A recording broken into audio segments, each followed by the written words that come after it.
These are the supplies we will use to make the watercolor painting. A piece of watercolor paper, or regular paper if you have it, watercolors, a regular size brush. We're also going to be using some items from around the house like table salt and alcohol. We're applying it with a Q-tip today, and wax to make a resist on the paper.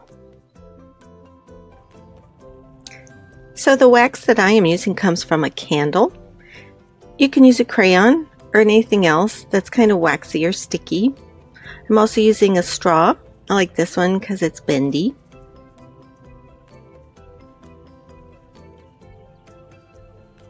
You'll need a pencil. We're going to do just a little bit of drawing. And right now I'm getting out the candle and I'm thinking about the top of my paper as the night sky. So I'm drawing right onto the paper with the wax. I'm making some shapes into my night sky. Started with some swirly shapes. This will be a star, I hope. Here's the shape that I just made in the wax. And I'm making shapes that will appear in the night sky. Everywhere I make a mark with the wax, that will prevent the watercolor from sinking into the paper, and so it will stay white. So now I'm taking the pencil and we're going to do just a bit of drawing. I'm making some lines across the bottom that will look like mountains in the distance. They don't have to be any particular shape. And down the right side, I'm making an irregular line that will be the tree trunk in our picture. Before we paint, we're going to get the paper wet. Notice how I'm tracing along the lines that we just drew. I want everything above that to get really, really wet before I start putting the paint in. Then I'm just going to grab a little bit of paint on the brush and start dropping it into those wet spots. See how it kind of bleeds and moves around on its own? That's the fun part about watercolor. This way of applying watercolor is called wet on wet. We made the page wet first, and then we're using the wet watercolor paints with a lot of water and letting it just go where it wants to go. You can't always control where the colors are going to go. But this wet on wet technique makes some really interesting effects where the color pools and bleeds and blends. You can use whatever colors you want. I used a lot of purple and I also added some red and yellow. So let's take a closer look while I apply the salt. Just drop it on. It works best in the places where the paint is still really wet. And you'll notice that it draws the color to it. And it ends up creating these spots or kind of a marbled effect on the paint.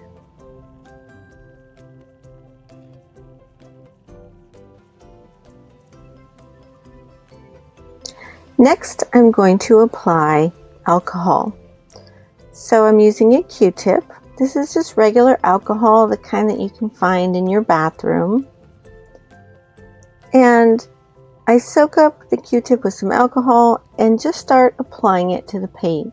You'll notice it kind of pushes the paint away and makes interesting spotted effects wherever you apply it. If you don't have alcohol, you can experiment with other products that have alcohol in them, like the wipes we use to clean things or hand sanitizer. So I'm looking at this part of the paper as if it's the night sky. So I will continue to add more color, experiment with the salt and the alcohol. I might even try and scratch off some of that wax, maybe change those shapes a little bit. Keep adding color. I thought this one looked like a face, so I kept playing with it until it didn't look like a face. So the next technique I will try is using a paper towel to kind of blot out some of the color and soak it up. It helps to add texture and interesting effects on the paint. And then just keep adding the paint and experimenting until you're satisfied with your night sky. Next, we're going to paint in the mountains below. So I loaded up a lot of paint on my brush to add to the bottom. So at first I used brown paint to trace along the top of the mountains, and now I'm adding in some purple.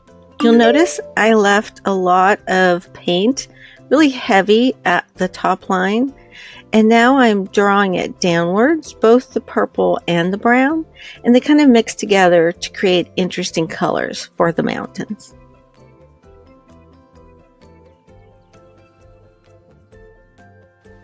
So we painted the mountains wet on dry paper, which you can see acts a little different than wet on wet. So I'm going to blot out the extra on the right, and so I can have a nice dry area to paint in the tree. And then I'm going to use the straw as a technique to make branches. I apply a big pool of color, and then I blow with the straw to make these really interesting irregular lines that look a lot like branches of the tree. So it might help to blot out some of the excess water on the page. It also makes an interesting misty effect on the tree branches. And just keep adding pools of color and blowing them with the straw. It's fun because you don't know exactly where the paint's going to go when you blow on it, and it creates some very natural looking and interesting effects for the branches. So just keep adding. You can try that straw technique anywhere on the painting. When you move the paint around, it kind of smears it and blends it in interesting ways.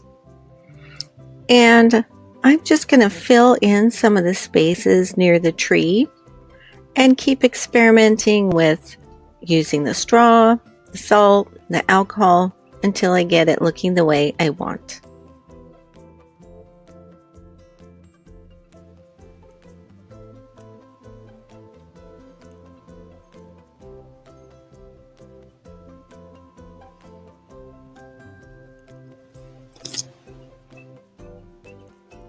I'm going to get some extra black paint and just touch up some areas of the tree that I think will give it a little bit of shape and definition.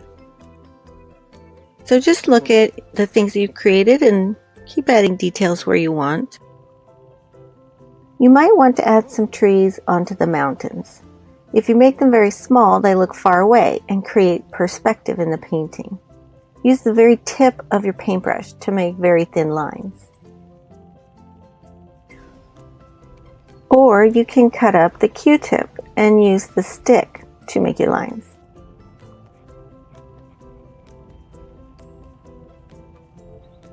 Just dip the stick right in the paint and use it to draw or scratch in some thin lines.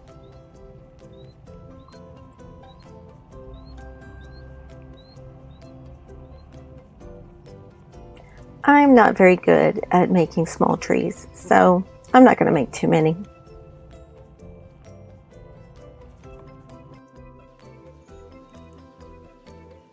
So lastly, I'm going to use some more black to give my tree a little bit more definition. And I'm going to add a bit of brown to blend with the black to make it look like interesting bark. And there you go. You've painted a tree in the night. When you're done, take a look around your painting and notice the different effects you can create with watercolor, painting wet on wet, wet on dry, and using the other techniques to create effects.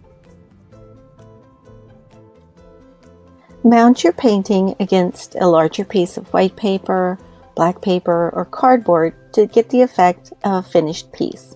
We hope you've enjoyed this watercolor painting project.